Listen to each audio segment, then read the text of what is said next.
ലക്ഷക്കണക്കിന് വരുന്ന കുഞ്ഞുമക്കൾക്ക് ഇന്നും 12 ലക്ഷത്തോളം വരുന്ന മക്കൾ 11,077 മദ്രസകളിലൂടെ ഇന്നും അവർ ഇൽമു പഠിച്ചുകൊണ്ടിരിക്കുന്നു.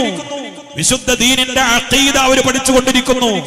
സുന്നത്ത് ജമാഅത്ത് അവർ പഠിച്ചുകൊണ്ടിരിക്കുന്നു. ഒരു കാര്യം ചിന്തിക്കണം, സയ്യിദ് അബ്ദുറഹ്മാൻ ബാഫഖി തങ്ങൾ നവ്വറല്ലാഹു മർഖദ ബാഫഖി തങ്ങളുടെ ആളുകളാണ് എന്ന് സ്വയം പറയുന്നവരോടാ പറയുന്നത്. ബാഫഖി തങ്ങൾ സമസ്തയുടെ കാര്യവട്ടം സമ്മേളനത്തിൽ പ്രമേയം അവതരിപ്പിച്ച് ആവശ്യപ്പെട്ട ഒരു കാര്യമുണ്ട്. എന്തായിരുന്നു അത്?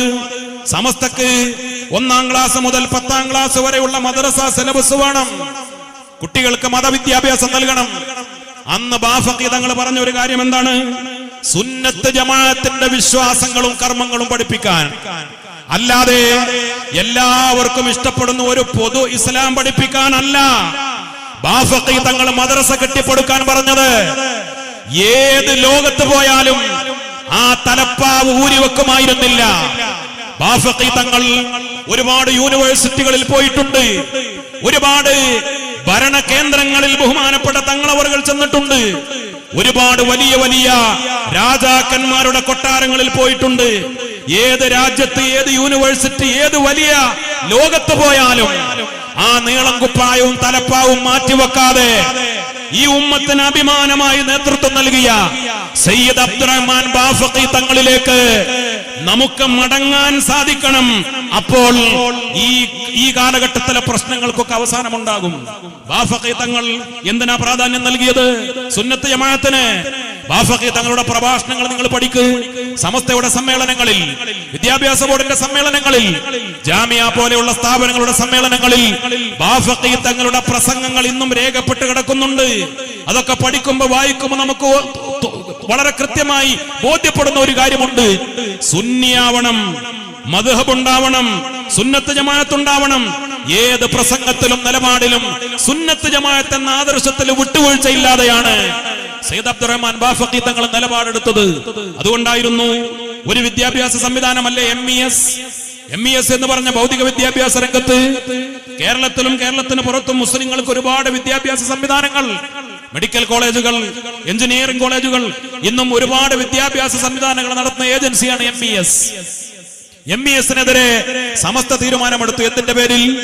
അവര് Muslim age, modern age and Muslim modern age society എന്ന് പറയുന്ന ഒരു സംവിധാനം അവർ കൊണ്ടുവന്നു.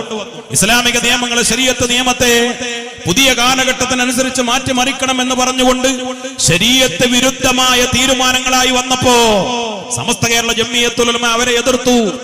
മുശാവറ അതിശക്തമായ തീരുമാനമെടുത്തു. MES-ൽ നിന്ന് വിട്ടുനിൽക്കാൻ, MES-നെതിരെ ശക്തമായ ബോധനം മുസ്ലിം ഉമ്മത്തിന്റെ മുന്നിൽ സമസ്ത അവതരിപ്പിച്ചു. ബാഫഖി തങ്ങൾ എന്താ ചെയ്തത്? സയ്യിദ് അബ്ദുറഹ്മാൻ ബാഫഖി തങ്ങൾ ആ മുശാവറ കഴിഞ്ഞ് അടുത്ത മുസ്ലിം ലീഗിന്റെ യോഗത്തിന് പോയപ്പോ മുസ്ലിം ലീഗിന്റെ യോഗത്തിൽ ഇത് അവതരിപ്പിച്ചു. അന്നത്തെ മുസ്ലിം ലീഗ് നേതൃത്വം അത് അംഗീകരിച്ചു. കാരണം ഒരു വിദ്യാഭ്യാസ സംവിധാനമായിരുന്നിട്ട് പോലും മുസ്ലിം സമുദായത്തിന് വിദ്യാഭ്യാസ രംഗത്ത് ഒരുപാട് ഭാവിയുള്ള ഒരു ഏജൻസി ആയിരുന്നിട്ട് പോലും സമസ്ത അവർക്കെതിരെ പ്രമേയം പാസാക്കി തീരുമാനമെടുത്താൽ പിന്നെ നമ്മൾ ഒന്നും ആലോചിക്കണ്ട. അവർ പഠിക്കാൻ സമിതിയെ നിയോഗിച്ചില്ല. സമസ്തയുടെ തീരുമാനം മുസ്ലിം ലീഗ് സംസ്ഥാന കമ്മിറ്റി അങ്ങനെ അംഗീകരിച്ച് പാസാക്കി. MES-നെ പഠിക്ക് പുറത്തു നിർത്തി.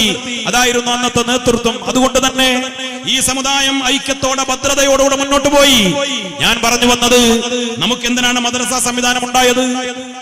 എന്തിനാണ് സമസ്ത? റബ്ബനാ ആതിനാ ഫിദ്ദുനിയാ ഹസന, ദുനിയാവിലെ ഏറ്റവും മുന്തിയത് എന്ന ഇൽമ്, ഇബാദത്ത് ഈ ഉമ്മത്തിൽ നിലനിർത്താൻ, സുന്നത്ത് ജമാഅത്ത് നിലനിർത്താൻ, അതിനുവേണ്ടിയാണ് മദ്രസകൾ കെട്ടിപ്പടുത്തത്. അതിനുവേണ്ടിയാണ് പള്ളി ദർസുകൾ ഉണ്ടായത്. അതിനുവേണ്ടിയാണ് അറബി കോളേജുകൾ ഉണ്ടായത്. അതിനുവേണ്ടിയാണ് മത ഭൗതിക സമന്വയ സ്ഥാപനങ്ങൾ ഉണ്ടായത്.